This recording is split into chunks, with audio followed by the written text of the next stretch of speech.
Bapak, Ibu, Saudara, dan anak-anak yang dikasihi oleh Tuhan Yesus Kristus, marilah ibadah pada saat ini kita akan mulai dengan kita mengambil saat hening sejenak.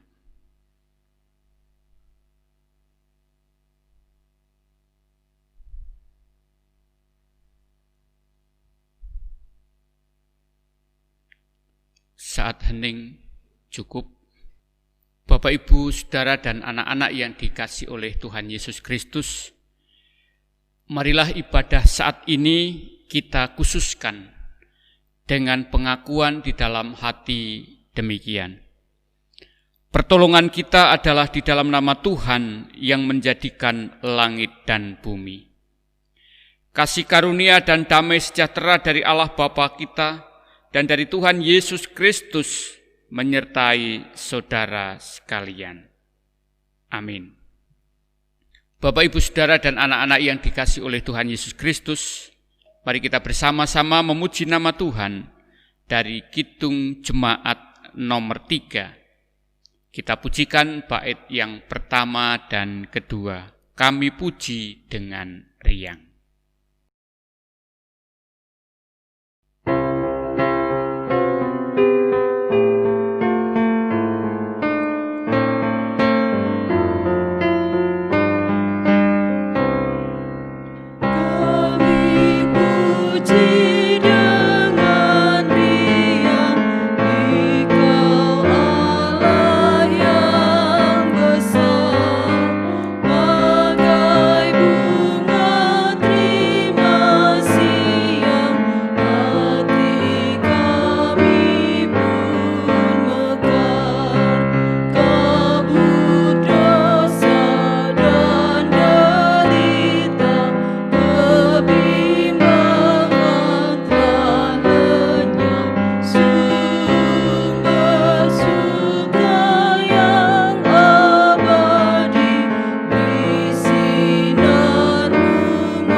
Mari kita satukan hati, mohon pimpinan Tuhan di dalam doa.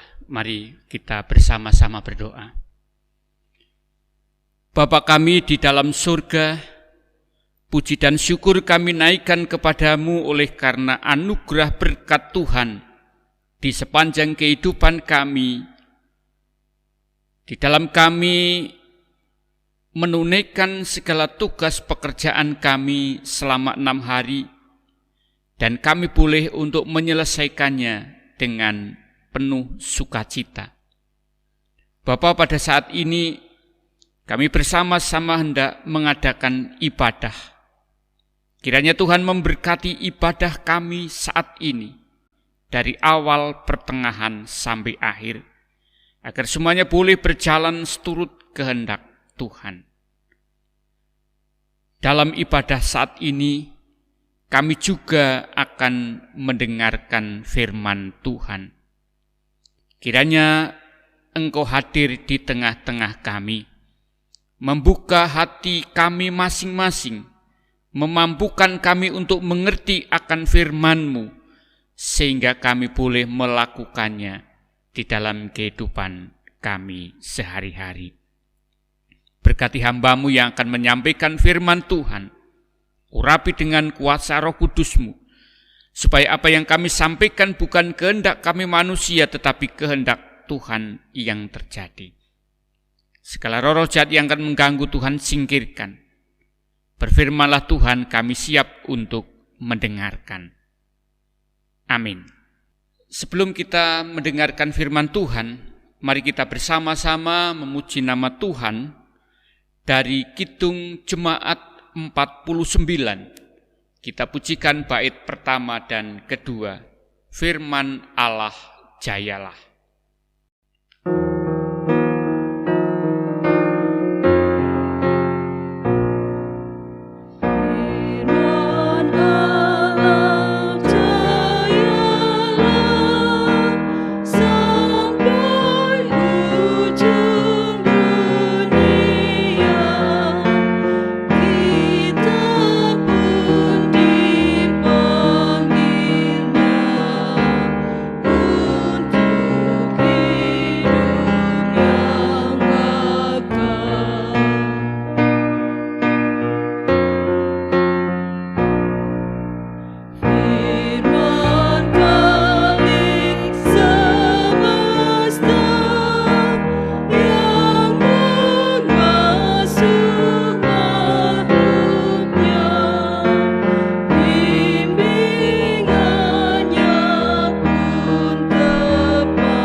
Bapak, Ibu, Saudara dan anak-anak yang dikasihi oleh Tuhan Yesus Kristus, bacaan leksionari Minggu 14 Juni 2020, bacaan yang pertama dari Keluaran pasal 19 ayat 2 sampai 8a, Mazmur tanggapan dari Mazmur pasal 100, bacaan kedua dari Roma pasal 5 ayat 1 sampai 8 dan bacaan Injil dari Injil Matius pasal 9 ayat 35 sampai pasal 10 ayat 8. Dan saat ini saya akan membacakan dari bacaan Injil, yaitu Injil Matius pasal 9 ayat 35 sampai pasal 10 ayat 8.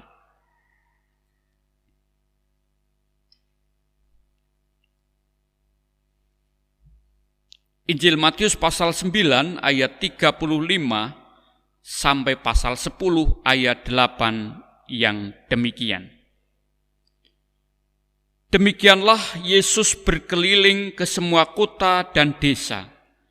Ia mengajar dalam rumah-rumah ibadat dan memberitakan Injil kerajaan surga, serta melenyapkan segala penyakit dan kelemahan.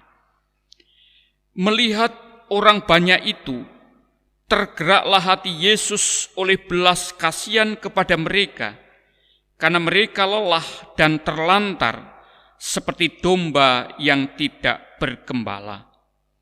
Maka katanya kepada murid-muridnya, tuaian memang banyak, tetapi pekerja sedikit. Karena itu mintalah kepada Tuan yang empunya tuaian, supaya ia mengirimkan pekerja-pekerja untuk tuaian itu. Yesus memanggil ke-12 muridnya dan memberi kuasa kepada mereka untuk mengusir roh-roh jahat dan untuk melenyapkan segala penyakit dan segala kelemahan. Inilah nama ke-12 rasul itu. Pertama, Simon yang disebut Petrus dan Andreas saudaranya, dan Yakobus anak Zebedeus dan Yohanes saudaranya, Filipus dan Bartolomeus, Thomas dan Matius pemungut cukai, Yakobus anak Alfius dan Tadius, Simon orang Selot dan Yudas Iskariot yang mengkhianati dia. Ke-12 murid itu diutus oleh Yesus dan ia berpesan kepada mereka, "Janganlah kamu menyimpang ke jalan bangsa lain atau masuk ke dalam kota orang Samaria. melainkan pergilah kepada domba-domba yang hilang dari umat Israel. Pergilah dan beritakanlah, kerajaan surga sudah dekat. Sembuhkanlah orang sakit, bangkitkanlah orang mati, tahirkanlah orang kusta, usirlah setan-setan. Kamu telah memperolehnya dengan cuma-cuma, karena itu berikanlah pula dengan cuma-cuma. Demikianlah bacaan Injil kita saat ini. Tentu yang berbahagia ialah mereka yang mendengarkan firman Tuhan dan yang memeliharanya. Haleluya. Haleluya, haleluya, haleluya.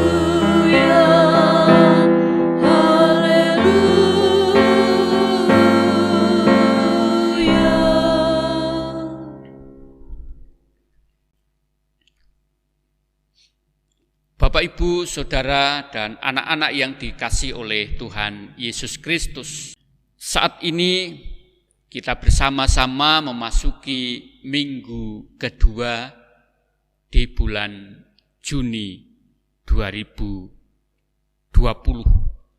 Dan ini merupakan minggu biasa.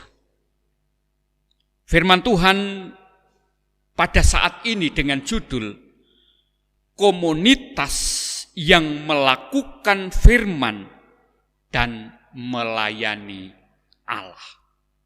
Komunitas yang melakukan firman dan melayani Allah. Bapak, Ibu, Saudara, dan anak-anak yang dikasihi oleh Tuhan Yesus Kristus, kehidupan orang Kristen yang diibaratkan juga sebagai gereja, di sini tidak hanya menikmati kasih anugerah Allah, tetapi kita juga dipanggil untuk menghidupi komunitasnya sebagai pelaku firman dan pelayan Allah. Lalu apa itu pelaku firman atau menjadi pelaku firman dan pelayan Allah itu? Menjadi pelaku firman berarti menjalankan hidup dalam ketaatan pada kehendak Tuhan dalam setiap aspek kehidupan. Sedangkan menjadi pelayan Allah berarti di situ kita dipilih, kita diutus untuk berpartisipasi dalam karya penyelamatan Allah bagi manusia. Saudara, jauh sebelum Yesus itu memilih murid-murid, Allah melakukan perjanjian dengan bangsa Israel. Mungkin kita akan menanyakan apa perjanjian itu.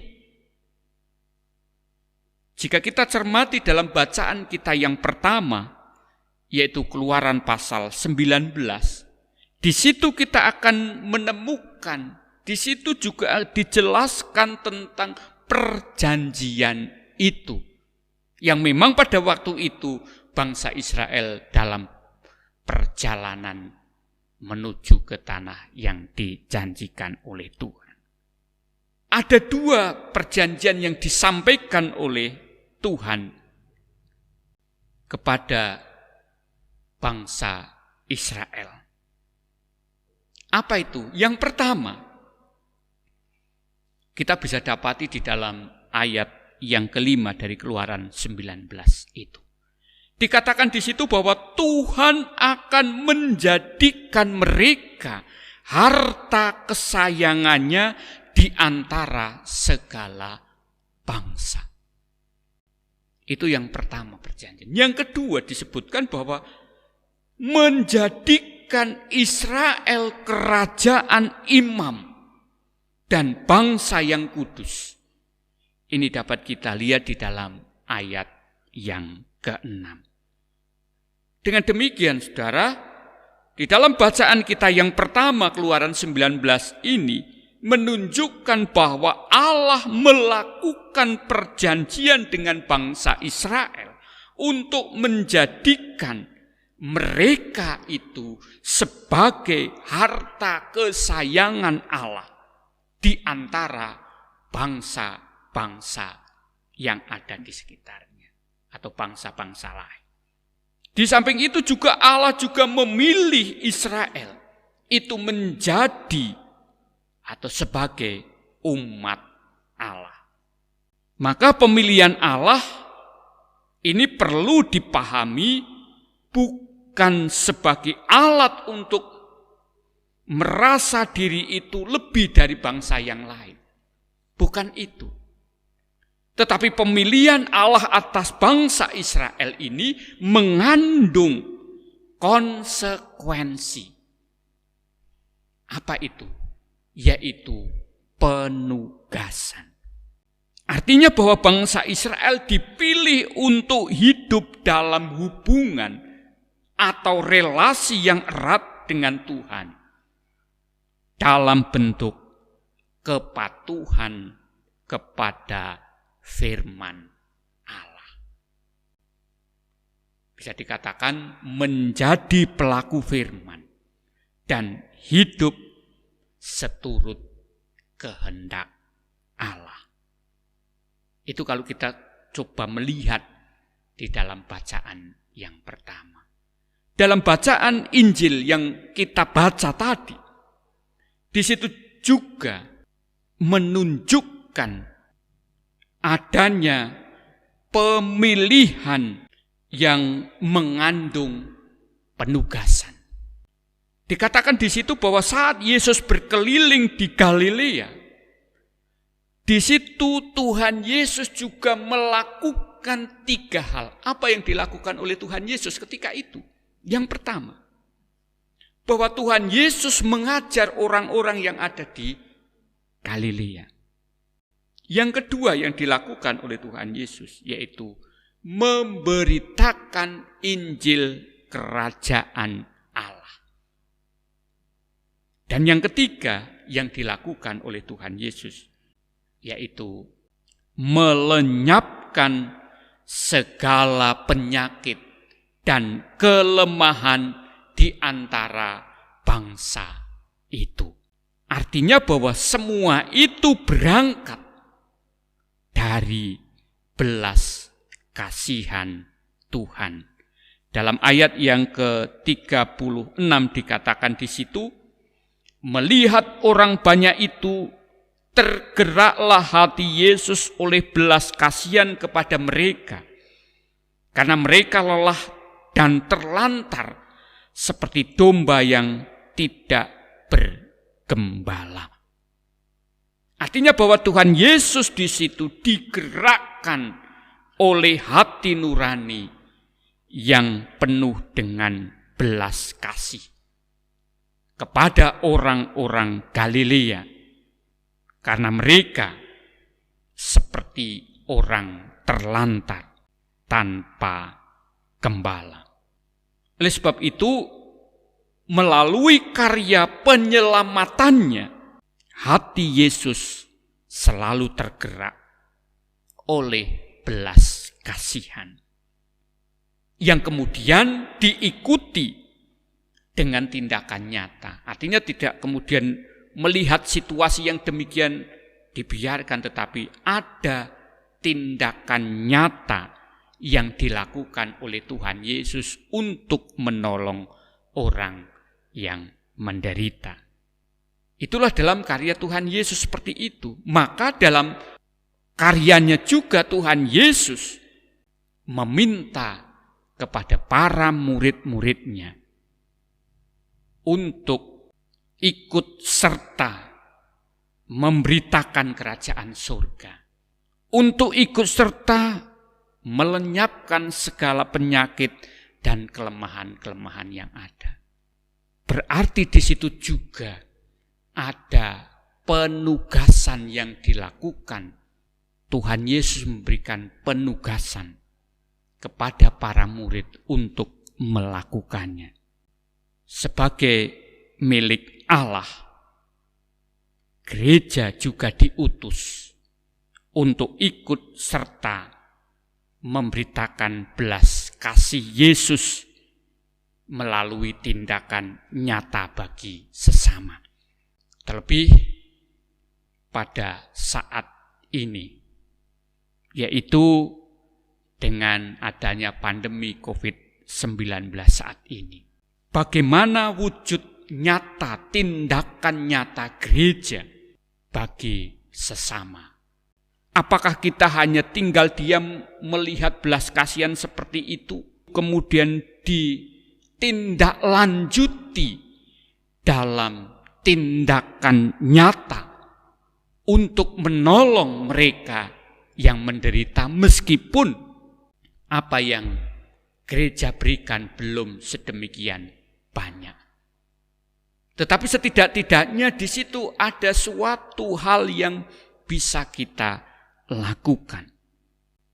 Kita tidak tinggal diam. Sukacita gereja sebagai milik Allah adalah sukacita yang harus diteruskan, tidak kemudian berhenti, tetapi harus diteruskan.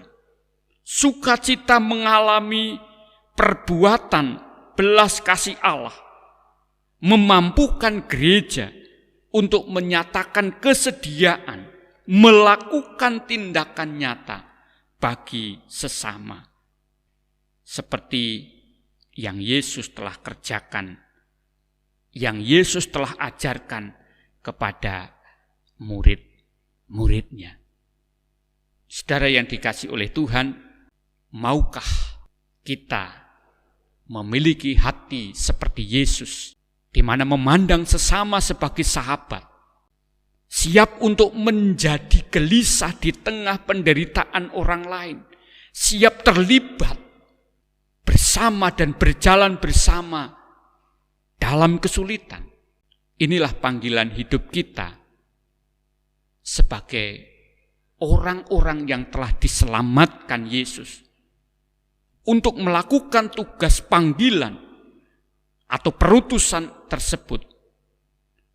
Tuhan pun juga memperlengkapi kita. Apa itu perlengkapan yang Tuhan berikan kepada kita? Yaitu berupa firman-Nya yang menjadi pedoman. Firman-Nya yang menjadi tuntunan, kekuatan di dalam perutusan kita sebagai umat Tuhan, sebagai gereja di tengah-tengah dunia ini. Menjadi pelayan Allah dalam arti mewujud nyatakan belas kasihan Allah kepada manusia. Tidak harus seperti para murid yang pada waktu itu diberi kuasa untuk menyembuhkan, untuk mengusir setan, untuk membangkitkan orang mati. Namun ketika gereja kita menjadi pelaku firman, maka hidupnya akan menjadi teladan, akan menjadi kesaksian yang nyata di tengah-tengah masyarakat. Itulah kuasa yang Tuhan berikan dalam rangka tugas perutusan menghadirkan belas kasih Allah bagi dunia. Saudara yang dikasihi oleh Tuhan Yesus Kristus, apakah tugas perutusan itu sudah kita lakukan dalam kehidupan gereja kita? Apakah kita sudah menjadi komunitas pelaku firman dan juga pelayan Allah? Amin. Saat ini kita bersama-sama masuk dalam saat hening untuk merenungkan firman Tuhan yang baru saja kita dengarkan bersama.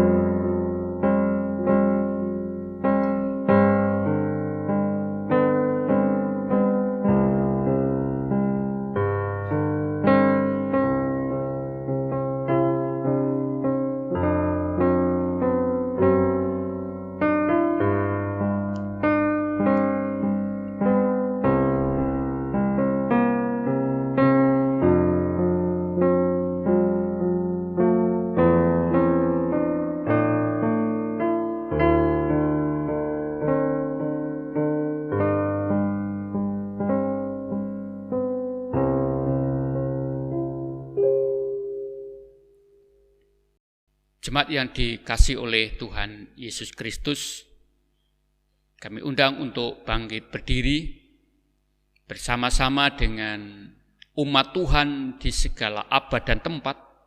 Mari kita memperbarui iman kita dengan mengucapkan pengakuan iman rasuli bersama-sama. Aku percaya kepada Allah Bapa yang Maha Kuasa, Khalik langit dan bumi, dan kepada Yesus Kristus anaknya yang tunggal Tuhan kita, yang dikandung daripada Roh Kudus, lahir dari anak darah Maria, yang menderita di bawah pemerintahan Pontius Pilatus, disalibkan, mati dan dikuburkan, turun ke dalam kerajaan maut.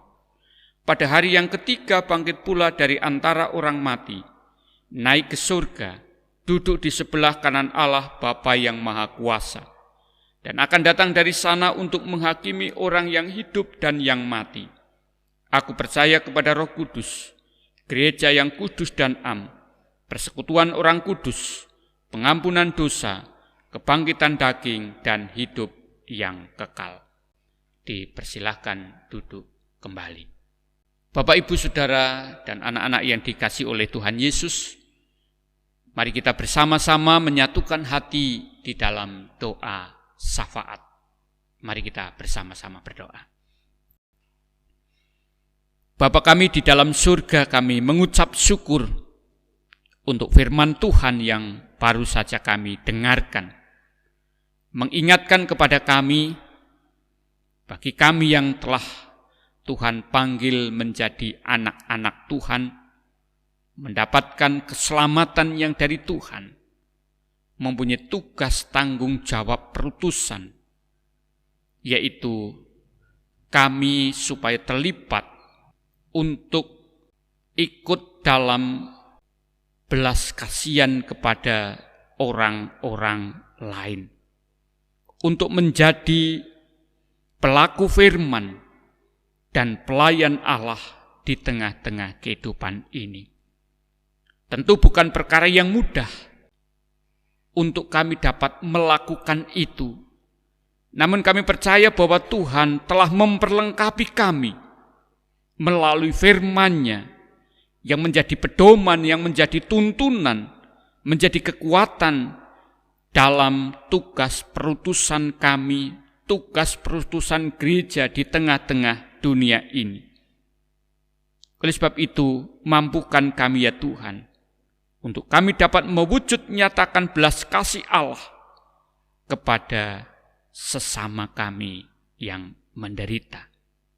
Terlebih dalam suasana seperti sekarang ini, pandemi COVID-19 ini. Mampukanlah kami untuk juga terlibat di dalamnya.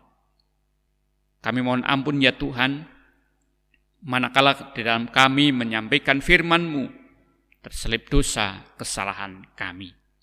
Saat ini kami menyerahkan keberadaan keluarga-keluarga kami masing-masing dan juga jemaat Tuhan secara keseluruhan.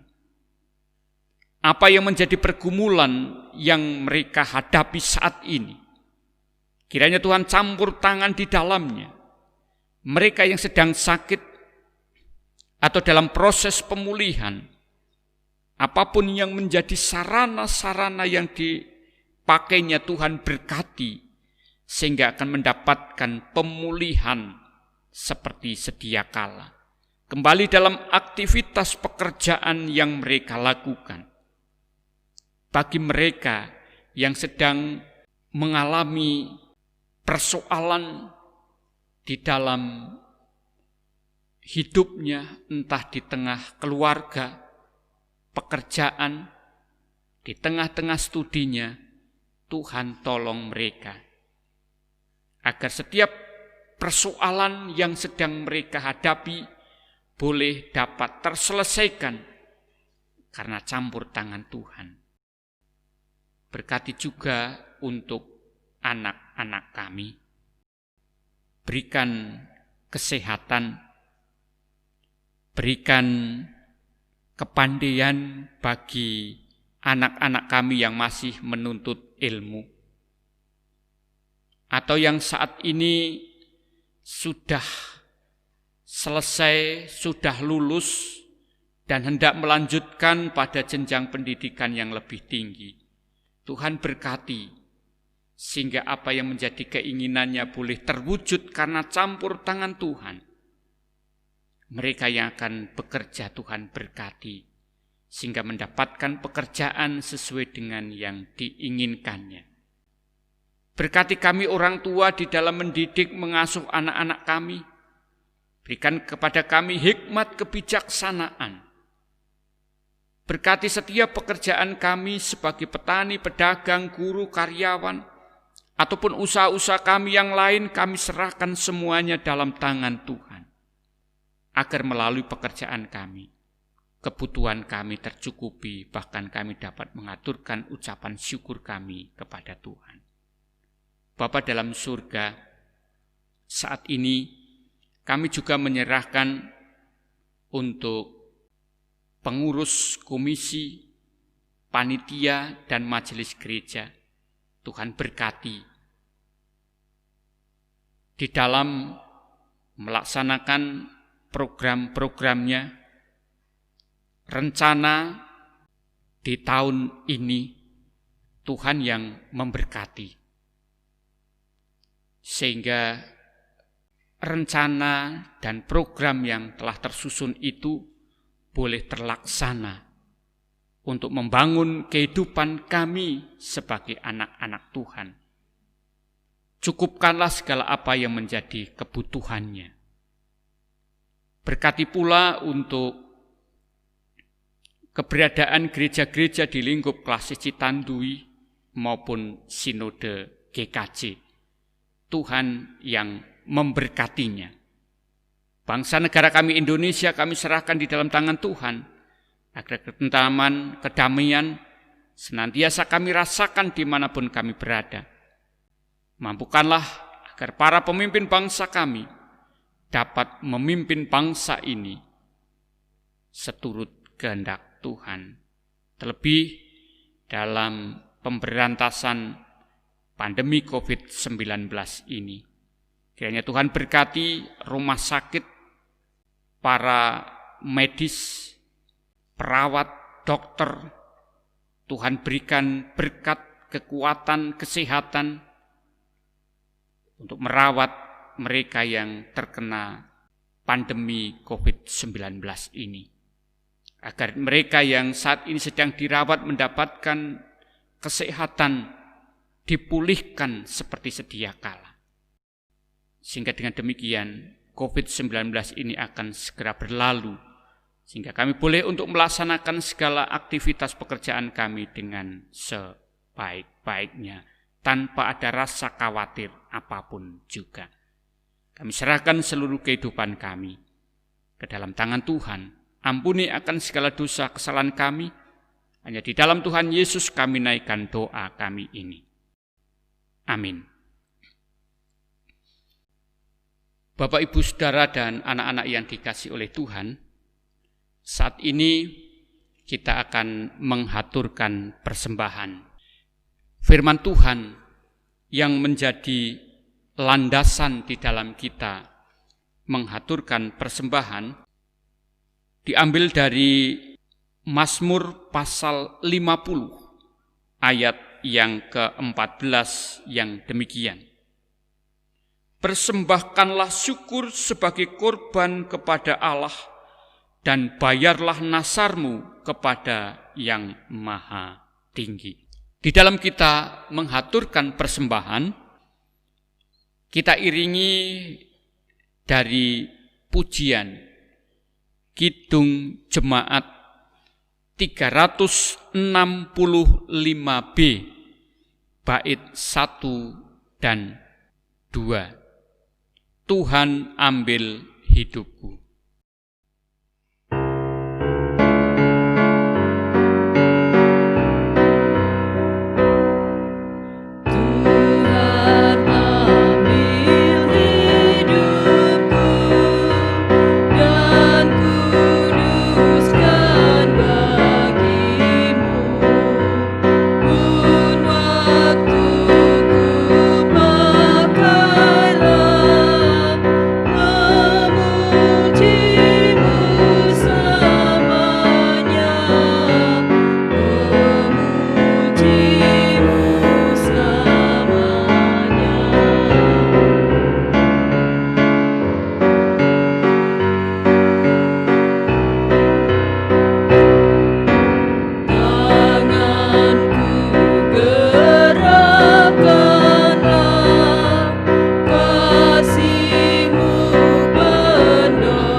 berkenan kepadamu.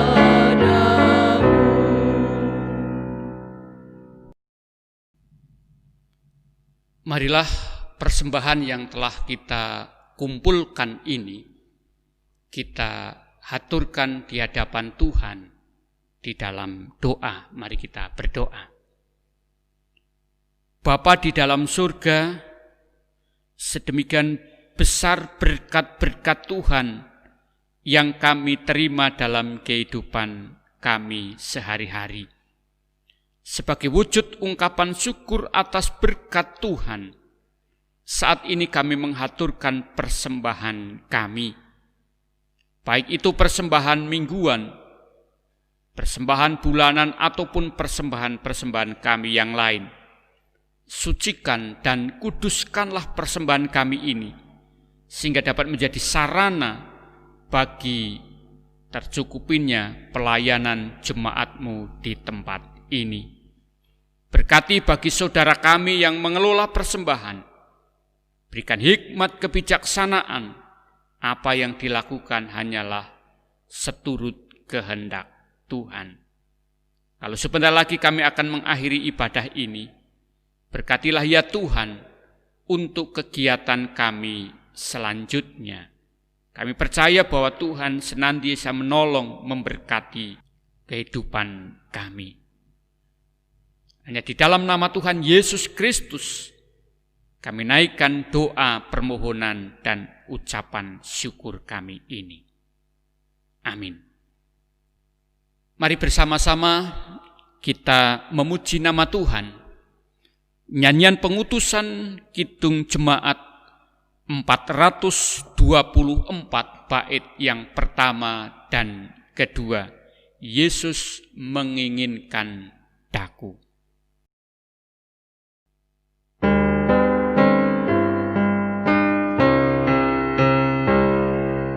Yesus menginginkan daku bersinar baginya, dimanapun ku berada, ku menyenangkannya. Bersinar, bersinar, itulah kehendak Yesus. Bersinar, bersinar, aku bersinar terus.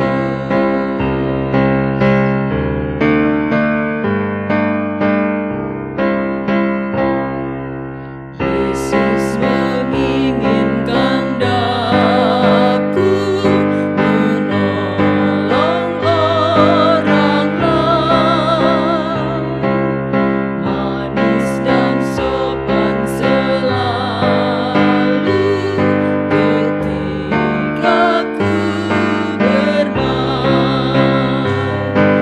Bersinar, bersinar,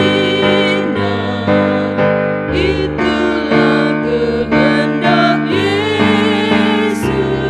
Bersinar, bersinar,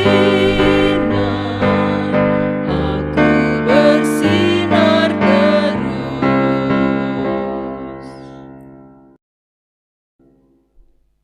Saudara yang dikasihi oleh Tuhan Yesus Kristus, terimalah berkat dari Tuhan. Tuhan memberkati dan menolong kita. Kiranya kasih karunia dan damai sejahtera dari Allah Bapa kita dan kasih Tuhan Yesus Kristus dalam persekutuan dengan Roh Kudus menyertai saudara sekalian. Amin. Ibadah telah selesai dan mari kita masuk dalam saat hening.